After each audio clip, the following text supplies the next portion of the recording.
Hello friends, my self Anamika Gautam और आप सभी का स्वागत है कोर फार्मेसी में। हमारी जो 150 एमसीक्यूज़ की सीरीज़ थी उसमें आज हम फार्माकोलॉजी के 15 एमसीक्यूज़ कंप्लीट करेंगे, जो कि पार्ट होगा 7। और अगर आप चैनल पर नए हैं और अब तक चैनल को सब्सक्राइब नहीं किया है तो चैनल को सब्सक्राइब ज़रूर कर दीजिए। तो चलिए क्वेश्चन नंबर 1 से शुरू करते हैं। आप मेरे साथ साथ अपने क्वेश्चन के आंसर को गेस कर सकते हैं, कमेंट सेक्शन में कमेंट कर सकते हैं और साथ साथ ये भी बताइएगा आपको किस तरीके के क्वेश्चन पसंद आ रहे हैं या नहीं आ रहे हैं जो हम क्वेश्चंस प्रिपेयर कर रहे हैं। तो चलिए क्वेश्चन नंबर 1 से शुरू करते हैं। अ patient with Parkinson's disease is started on selegiline. Which of the following adverse effect is most likely if the patient consumes cheese and wine? अब तक ये जो क्वेश्चन है ना, ये अब तक हमने थ्योरी में पढ़ा है। तो एक पेशेंट है जिसको पार्किंसन डिजीज है, जिसने सेलेजिलिन स्टार्ट की है। तो जिस पेशेंट को पार्किंसन है और उसने सेलेजिलिन को स्टार्ट किया है, इनमें से कौन सा ऐसा एडवर्स इफेक्ट उस पेशेंट में दिखेगा अगर वो इस पार्किंसन डिजीज में सेलेजिलिन ड्रग के साथ चीज या वाइन को कंज्यूम कर रहा है? Hypertensive crisis, bradycardia, severe hypotension या फिर सेरोटोनिन सिंड्रोम। और आंसर हो जाएगा हाइपरटेंसिव क्राइसिस। आपने सुना होगा चीज रिएक्शन। तो चीज रिएक्शन क्या है? हाइपरटेंसिव क्राइसिस है। जिस टाइम पार्किंसन डिजीज में सेलेजिलिन को लिया जाता है विद चीज और वाइन प्रोडक्ट्स के साथ, तो वो क्या करती है? हाइपरटेंशन क्राइसिस करती है। क्यों करती है? क्योंकि जो सेलेजिलिन है, पहली बात तो अगर हम ये देखें सेलेजिलिन क्या करती है, तो सेलेजिलिन एक माओ बी इनहिबिटर है जो कि एट स्लो डोजेस में माओ बी को इनहिबिट करती है। और अगर हाई डोज दे दी जाए सेलेजिलिन की तो माओ ए को, मोनोअमीन ऑक्सीडेज ए को इनहिबिट करती है। इससे क्या होगा? ये एक्युमुलेशन ऑफ टायरामीन को बढ़ा देता है। भाई एक तरफ आप सेलेजिलिन ले रहे हैं, दूसरी तरफ वाइन या कोई दूध का प्रोडक्ट ले रहे हैं, तो भले ही सेलेजिलिन माओ ए को और माओ बी को इनहिबिट कर रही है, तो भी अगर दूध के साथ, वाइन के साथ, चीज़ के साथ ये लिया जाएगा तो टायरामीन हमारी बॉडी में एक्युमुलेट हो जाएगा, जम जाएगा, बहुत ज़्यादा इकट्ठा होने लगेगा, जिसकी वजह से हाइपरटेंशन जैसे सिम्टम्स और हाइपरटेंशन क्राइसिस होने के चांसेस बढ़ जाएंगे। ब्रेडिकार्डिया इसका आंसर नहीं होगा, क्योंकि ब्रेडिकार्डिया कोई उसका ऑप्शन ही नहीं है। हाइपोटेंशन नहीं होगा क्योंकि क्या है? हाइपरटेंशन क्राइसिस हो रही है। सेरोटोनिन सिंड्रोम ज्यादातर होता है किसके साथ? SSRI, serotonin selective serotonin reuptake inhibitors के साथ, माओ इनहिबिटर्स के साथ, लेकिन डायट्री टायरामीन के साथ रिएक्शन नहीं करता है।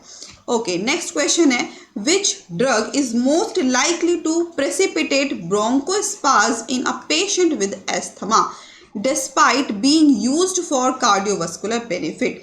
कौन सी ड्रग है जिसको मोस्ट लाइकली ऐसे पेशेंट में दिया जा रहा है जिसको एस्थमा है?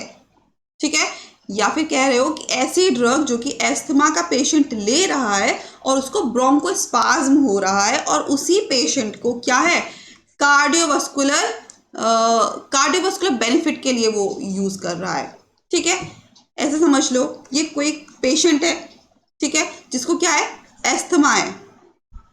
तो which drug is mostly like to precipitate bronchospasm in patient with asthma? इस एस्थमा वाले पेशेंट को कार्डियोवास्कुलर बेनिफिट लेने के लिए कौन सी ड्रग यूज करेगा, लेकिन उसके साइड बाय साइड ब्रोंकोस्पाज्म भी उसको शो होगा? एटेनोलॉल, मिटोप्रोलोल, प्रोपेनोलॉल या फिर नेबिवोलॉल? तो पेशेंट जिसको एस्थमा है वो कार्डियोवास्कुलर बेनिफिट के लिए डोज ले रहा है, लेकिन उसको ब्रोंकोस्पाज्म हो रहा है किस ड्रग की वजह से? और आंसर हो जाएगा प्रोपेनोलॉल। तो प्रोपेनोलॉल क्या है? ऐसी ड्रग है जो कि नॉन सेलेक्टिव बीटा ब्लॉकर है। ये ब्लॉक करती है बीटा 2 रिसेप्टर्स को ब्रोंकाई में। इसी वजह से वो जो अस्थमैटिक पेशेंट है, क्योंकि प्रोपेनोलॉल किसके लिए ले रहा है? वो कार्डियो प्रोटेक्टिव ड्रग है, वो हार्ट पे क्या कर रही है? कार्डियोवास्कुलर बेनिफिट दे रही है, लेकिन उसकी वजह से क्या हो रहा है? ब्रोंकोस्पाज्म हो रहा है। एटेनोलॉल, मिटोप्रोलोल नहीं यूज किया जाएगा क्योंकि बिल्कुल सेफ है, बीटा 1 रिसेप्टर पे ड्रग बाइंड करती है।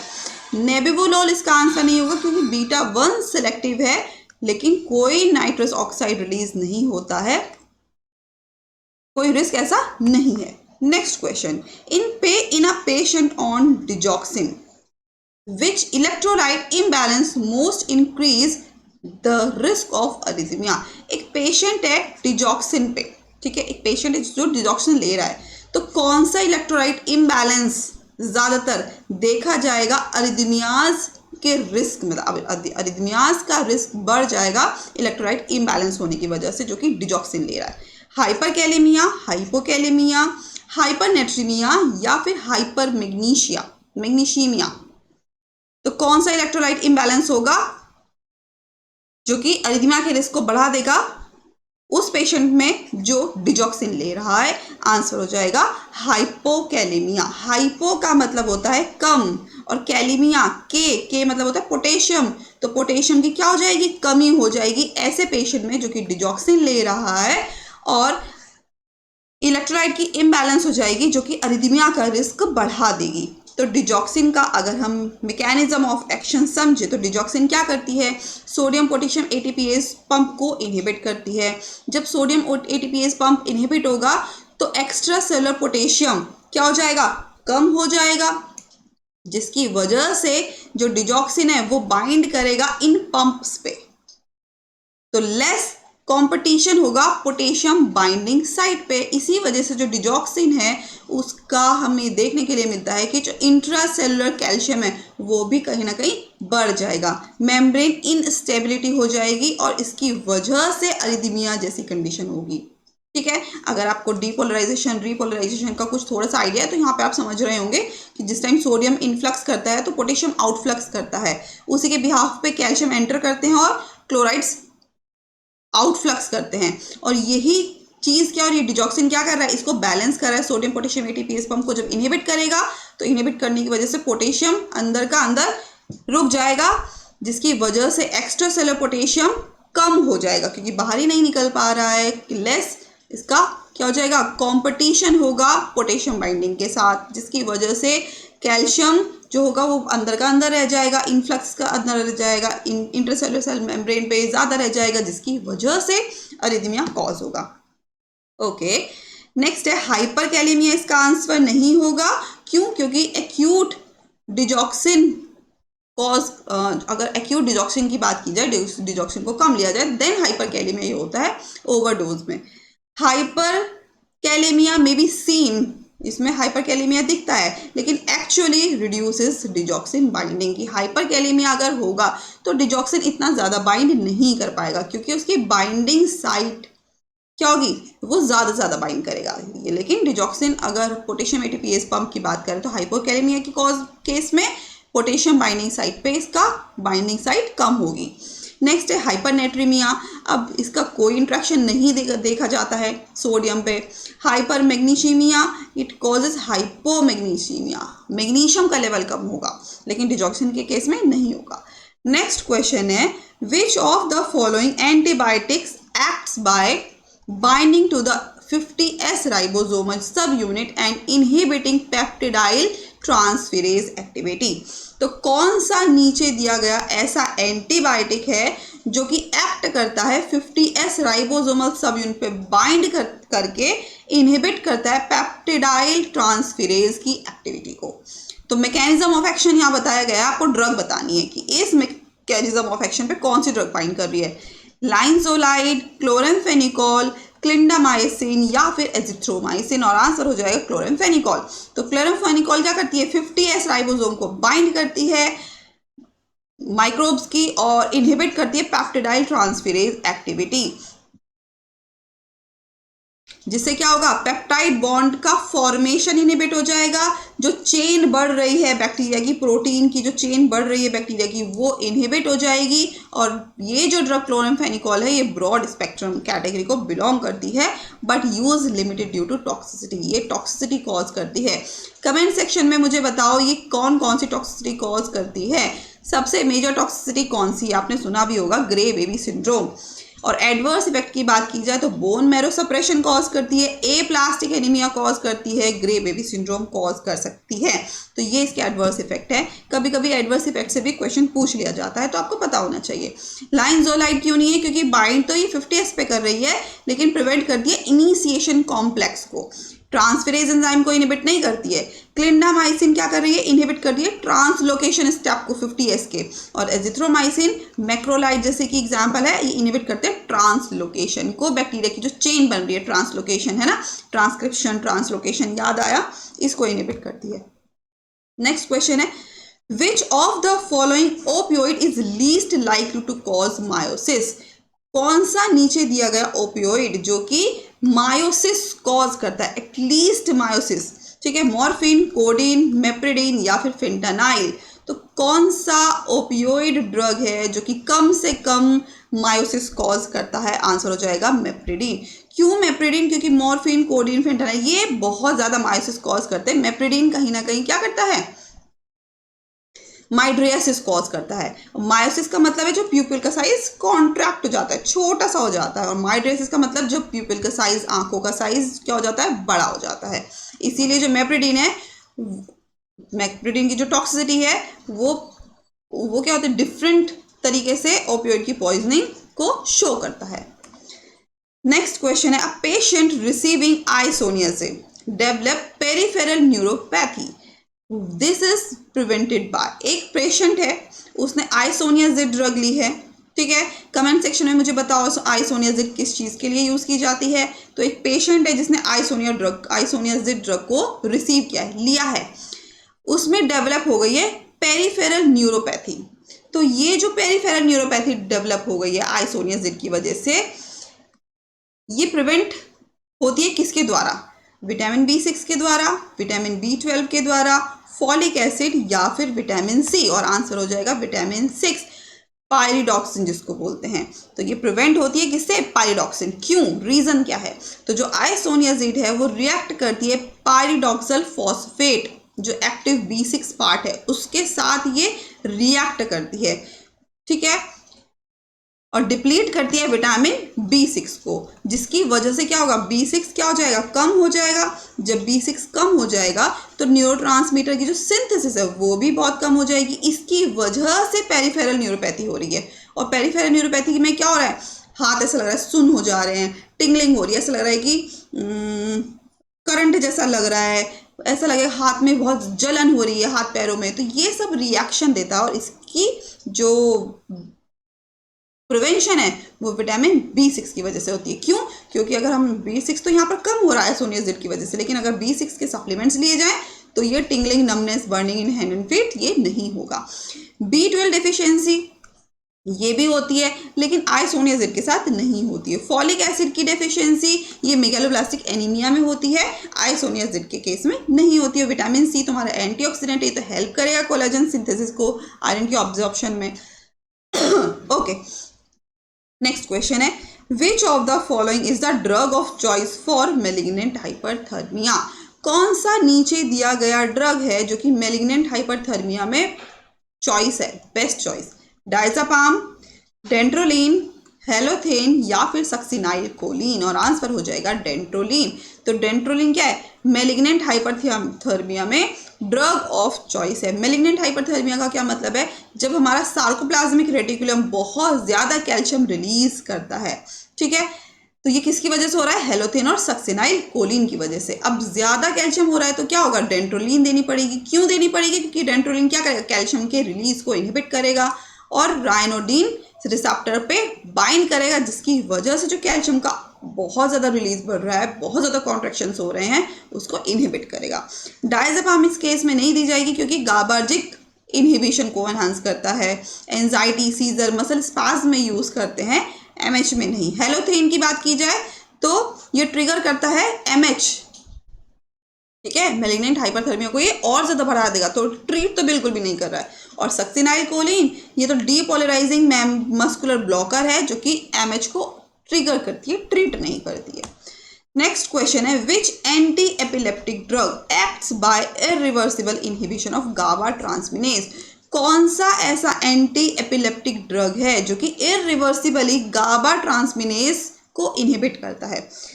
विगाबैट्रिन, तियागाबिन, वेलप्रोइक एसिड या फिर लेविटिरासिटेन? तो आंसर हो जाएगा विगाबैट्रिन। तो विगाबैट्रिन एक ऐसी एंटी एपिलेप्टिक ड्रग है जो कि गाबा ट्रांसमिनेज एंजाइम को इरिवर्सिबली इनहिबिट करती है। ठीक है, तो जब गाबा ट्रांसमिनेज का इनहिबिशन रुक जाएगा तो गाबा से होने वाला जो ब्रेकडाउन है, क्योंकि गाबा का ब्रेकडाउन हो रहा है तो गाबा का ब्रेकडाउन नहीं होगा, जिसकी वजह से गाबा का लेवल जो है वो बढ़ जाएगा सीएनएस में। और गाबा क्या है? हमारा इनहिबिटरी न्यूरोट्रांसमीटर है, जिसकी वजह से इनहिबिटरी न्यूरोट्रांसमिशन एनहेंस होगा। रिफ्रैक्टरी पार्शियल सीजर में यूज करते हैं और इन्फेंटाइल स्पाज्म के लिए यूज किया जाता है। तियागाबिन की बात की जाए तो इनहिबिट करता है गाबा के रीअपटेक को, उसके ब्रेकडाउन को ब्रेक नहीं कर रहा है। वेलप्रोइक एसिड की बात की जाए तो इंक्रीज करता है गाबा को, बहुत सारे मैकेनिज्म है, लेकिन ट्रांसक्रिमिनेज एंजाइम को, ट्रांसमिनेज एंजाइम को इनहिबिट नहीं कर रहा है। लेवेटिरासिटेम की बात की जाए तो बाइंड करता है SV2A प्रोटीन पे, लेकिन ये गाबा मेटाबॉलिज्म के लिए अनरिलेटेड है, कोई इसका मतलब नहीं है इससे। नेक्स्ट क्वेश्चन है, a patient with atrial fibrillation on warfarin. एक पेशेंट है जिसको आर्ट्रियल फिब्रिलेशन है, वो वारफेरिन ले रहा है, जो कि वारफेरिन ले रहा है और उसको प्रिस्क्राइब की गई है फ्लूकोनाजोल, ओरल फ्लूकोनाजोल, क्योंकि उसको कैंडिडाइसिस हुआ है। तो कौन सा, what is the most likely outcome, सबसे ज्यादा आउटकम उसका क्या देखा जाएगा? एक पेशेंट है आर्ट्रियल फिब्रिलेशन का जो कि वारफेरिन ले रहा है, उसको कैंडिडियासिस हुआ है जिसको फ्लूकोनाजोल दिया जा रहा है, तो क्या उस पॉसिबिलिटीज क्या होंगी, क्या दिखेगा? डिक्रीज INR दिखेगा, रिस्क ऑफ क्लोटिंग दिखेगी, इंक्रीज INR दिखेगा, रिस्क ऑफ ब्लीडिंग दिखेगी, नो इफेक्ट ऑफ INR दिखेगा, या फिर वारफेरिन रेजिस्टेंस कॉज होगा? तो आंसर हो जाएगा increase INR, risk of bleeding बढ़ जाएगा। क्यों? क्योंकि जो फ्लूकोनाजोल है वो CYP2C9 इनहिबिटर है, साइटोक्रोम P2C9 इनहिबिटर है, जो कि रिड्यूस करता है वारफेरिन के मेटाबॉलिज्म को। वारफेरिन इनहिबिट हो जाएगा तो क्या होगा? INR बढ़ जाएगा, जिसकी वजह से ब्लीडिंग रिस्क बढ़ जाएंगे। डिक्रीज INR क्या करेगा? रिस्क ऑफ क्लॉटिंग करता है, ब्लीडिंग नहीं। नो इफेक्ट ऑफ INR, ये तो हो ही नहीं सकता है क्योंकि इफेक्ट तो दिख रहा है। और वारफेरिन रेजिस्टेंस इसका आंसर नहीं होगा क्योंकि fluconazole does not cause any type of resistance. Next question है, a patient with pheochromocytoma is scheduled for surgery. एक पेशेंट है जिसको फियोक्रोमोसाइटोमा हुआ है, उसकी सर्जरी हो रही है, उसका शेड्यूल हुआ है सर्जरी का। विच sequence of drug is correct for pre operative preparation? तो कौन सा उसकी सर्जरी से पहले जो प्री ऑपरेशन हो रहा है उसकी कौन सी ड्रग का सीक्वेंस बनाया जाएगा उसके ऑपरेशन से पहले? बीटा ब्लॉकर पहले दिया जाएगा, देन अल्फा ब्लॉकर दिया जाएगा, अल्फा ब्लॉकर पहले दिया जाएगा या बीटा ब्लॉकर बाद में दिया जाएगा? कैल्शियम चैनल ब्लॉकर दिया जाएगा पहले या बीटा ब्लॉकर दिया जाएगा उसके बाद, या फिर डायरेक्ट वेसोडाइलेटर दिया जाएगा जो कि अल्फा ब्लॉकर फॉलो करते हैं? तो एक पेशेंट फियोक्रोमोसाइटोमा जिसकी सर्जरी होनी है, प्री ऑपरेटिव सीक्वेंस बताना है ड्रग का। आंसर हो जाएगा अल्फा ब्लॉकर फर्स्ट देंगे, देन बीटा ब्लॉकर्स देंगे। क्यों? रीजन क्या है? पहला रीजन तो ये है, देखो फियोक्रोमोसाइटोमा होता क्या है, इसमें बहुत ज़्यादा कैटेकोलामाइन सिक्रीट होते हैं, तो कैटेकोलामाइन सिक्रीट ज़्यादा होते हैं तो कैटेकोलामाइन सिक्रीटिंग ट्यूमर होता है ये, जिसकी वजह से हाइपरटेंशन और टेकिकार्डिया कॉज होता है। ठीक है, अब हमारा गोल क्या है? हमें ये प्रिपरेशन देनी है, हमें सीक्वेंस देना है जिसमें ब्लड प्रेशर कंट्रोल हो सके। क्यों? क्योंकि भाई हाइपरटेंशन हो रहा है फियोक्रोमोसाइटोमा में और इंट्रा ऑपरेटिव हाइपरटेंसिव क्राइसिस हो रही है। तो फियोक्रोमोसाइटोमा में टेकिकार्डिया हो रहा है और हाइपरटेंसिव क्राइसिस हो रही है, तो हमें ये हमारा गोल है, इसको हमें कंट्रोल करना है। तो सबसे पहले हमने क्या देना है? Alpha blocker. क्यों देना है अल्फा ब्लॉकर? जैसे फिनोक्सीबेंजामीन, जैसे प्राजोसिन, ये ड्रग क्या करती है? ये वेसोडाइलेशन करती है। भाई हाइपरटेंशन हो रहा है तो वेसोकॉन्स्ट्रिक्शन कॉज होगा, तो इसलिए वेसोकॉन्स्ट्रिक्शन को इनहिबिट करने के लिए वेसोडाइलेशन दिया जाएगा जो कि ब्लड प्रेशर को कम करेगा। और कैटेकोलामाइन के जो सिक्रीट हो रहे हैं उसको भी कम करेगा, प्रिवेंट करेगा वैसोकॉन्स्ट्रिक्शन को। अब अल्फा ब्लॉकर तो दे दिया, अब बीटा ब्लॉकर की क्या जरूरत है? तो बीटा ब्लॉकर हम सेकेंड टाइम इसलिए देंगे, जैसे कि प्रोपेनोलॉल है, मीटोप्रोलोल है, क्योंकि कंट्रोल करता है टेकीकार्डिया को। भी बताया ना, फियोक्रोमोसाइटोमा में टेकीकार्डिया भी कॉज हो रहा है, तो एक टेकीकार्डिया को कंट्रोल करता है। Must be started after alpha blockage, लेकिन कोशिश होनी चाहिए ज़्यादा से ज़्यादा कि अल्फा ब्लॉकर के बाद ही बीटा ब्लॉकर देनी चाहिए। अगर बीटा ब्लॉकर पहले दिया, क्वेश्चन तो ये भी आ सकता है ना, भाई बीटा ब्लॉकर पहले दिया तो क्या होगा? तो अनअपोज्ड अल्फा हाइपरटेंसिव क्राइसिस होगी। भाई क्या हो जाएगा? हाइपरटेंशन क्राइसिस हो जाएगी। और सी डी हमारा कोई स्टैंडर्ड केयर नहीं है। नेक्स्ट क्वेश्चन है, which drug is preferred in eclampsia to prevent seizures? कौन सी ड्रग है जिसको इक्लैम्पसिया में इक्लैम्पसिया से प्रिवेंट सीजर, जो ऐसी कौन सी ड्रग है जिसको इक्लैम्पसिया में प्रिफर किया जाता है और सीजर्स को प्रिवेंट करने के लिए? फिनेटोइन, डायज़ेपाम, मैग्नीशियम सल्फेट या फिर वेल्प्रोइक एसिड? और आंसर हो जाएगा मैग्नीशियम सल्फेट। तो सबसे पहले प्री एक्लैम्पसिया क्या होता है, इक्लैम्पसिया क्या होता है, ये समझ लो। प्री एक्लैम्पसिया होता है हाई ब्लड प्रेशर, बॉडी में हाई ब्लड प्रेशर है और प्रोटीन यूरिन में प्रोटीन की कंसंट्रेशन ज़्यादा दिख रही है। अब इसी सेम यही कंडीशन में क्या होगी? प्रेगनेंसी और हो गई है। तो इक्लैम्पसिया में क्या हो रहा है? Pre eclampsia plus seizure. समझ गए कि भाई हाई बीपी, प्रोटीन यूरिया तो हो ही रहा है, साथ में सीजर्स भी दिख रहे हैं। तो मैग्नीशियम सल्फेट को दिया जा रहा है as a drug of choice eclampsia में। क्यों? रीजन क्या है? It acts as a NMDA receptor antagonist. ये क्या करता है? एनएमडीए रिसेप्टर को एंटागनाइज करता है। तो क्या होगा? तो रिड्यूस हो जाएगा एक्साइटेटरी न्यूरोट्रांसमीटर्स। भाई सीजर्स हो रहे हैं, है ना, तो सीजर्स में क्या हो रहा है? बहुत ज़्यादा एक्साइटेशन हो रहा है न्यूरॉन्स में। तो उन न्यूरोट्रांसमिशन के एक्साइटेशन को क्या करेंगे ये ड्रग्स? कम करेंगी, जिसकी वजह से क्या होगा? न्यूरोमस्कुलर ब्लॉकेज होगा, लेकिन हाई डोज में होगा, और प्रिवेंट करेगा सीजर्स के प्रोपेगेशन को। यूज किया जाता है, प्रिवेंट किया जाता है फर्स्ट सीजर इन प्री एक्लैम्पसिया। अगर प्री एक्लैम्पसिया वाली कंडीशन है और इस कंडीशन में हम क्या देंगे? मैग्नीशियम सल्फेट देंगे। ट्रीट्स ऑनगोइंग सीजर्स इन एक्लैम्पसिया। ये ट्रीटमेंट जो है ये लंबा चलता है अगर एक्लैम्पसिया वाली कंडीशन हो रही है तो। Phenytoin, diazepam can be use but not preferred. हम ज़्यादा से ज़्यादा कोशिश करते हैं मैग्नीशियम सल्फेट देने की एक्लैम्पसिया कंडीशन में। वेलप्रोएट को एक्लैम्पसिया में यूज नहीं करते हैं। नेक्स्ट क्वेश्चन है, a patient develop cyanide poisoning after nitroprusside infusion. कोई पेशेंट है जिसको नाइट्रोक्लोसाइड का इंजेक्शन लगा है, उस पेशेंट में साइनाइड पॉइजनिंग डेवलप हो गई है। What is the preferred antidote? तो क्या एंटीडोट को दिया जाएगा? मिथाइलिन ब्लू दिया जाएगा, एमाइल नाइट्रेट सोडियम थायोसल्फेट दिया जाएगा, हाइड्रोक्सोकोबालामीन दिया जाएगा, या फिर बोथ बी और सी दोनों दिए जाएंगे? और आंसर हो जाएगा बी एंड सी। भाई amyl nitrate plus sodium thiosulphate plus hydroxocobalamin, ये हम प्रिफर्ड करेंगे as a antidote cyanide poisoning after nitroprusside infusion. क्यों होंगे दो में एंटीडोट? रीजन क्या है? तो नाइट्राइड्स प्लस सोडियम थायोसल्फेट ये कन्वर्ट करते हैं साइनाइड को थायोसाइनेट में। तो उससे क्या होगा?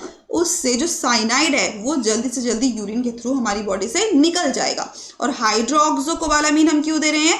क्योंकि ये जो हाइड्रोक्सोकोबालामीन है ये हमारे साइनाइड जो पॉइजनिंग हो चुकी है उससे बाइंड हो जाएगा और क्या बनाएगा?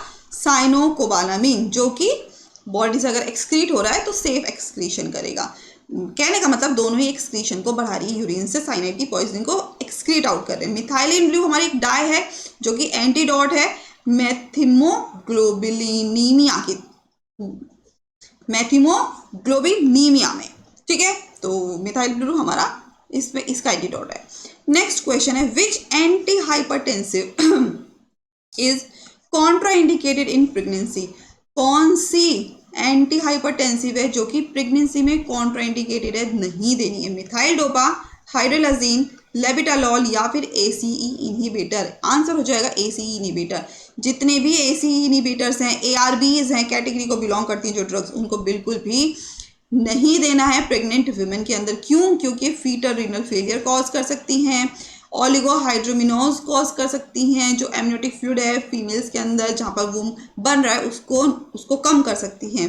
स्कल डिफेक्ट दिख सकता है, ब्रेन का सही तरीके से डेवलप ना होना दिख सकता है। तो इस तरीके के साइड इफेक्ट्स हमें देखने के लिए मिलते हैं। ABC सेफ है प्रेगनेंसी में, तो ली जा सकती हैं।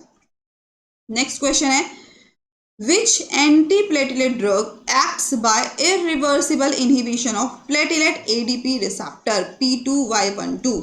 कौन सा ऐसा एंटीप्लेटलेट ड्रग है जो कि एक्ट करता है इरिवर्सिबल इनहिबिशन प्लेटलेट के ADP रिसेप्टर्स पे? टिकाग्रिरोल और क्लोपिडोग्रेल, एप्सिक्जिमैब या फिर एस्पिरिन? आंसर हो जाएगा क्लोपिडोग्रेल। तो क्लोपिडोग्रेल क्या है, इरिवर्सिबली P2Y12 इनहिबिट करता है। ठीक है, वही पूछा गया है कौन सा इनहिबिट करता है, तो क्लासिफिकेशन से आंसर है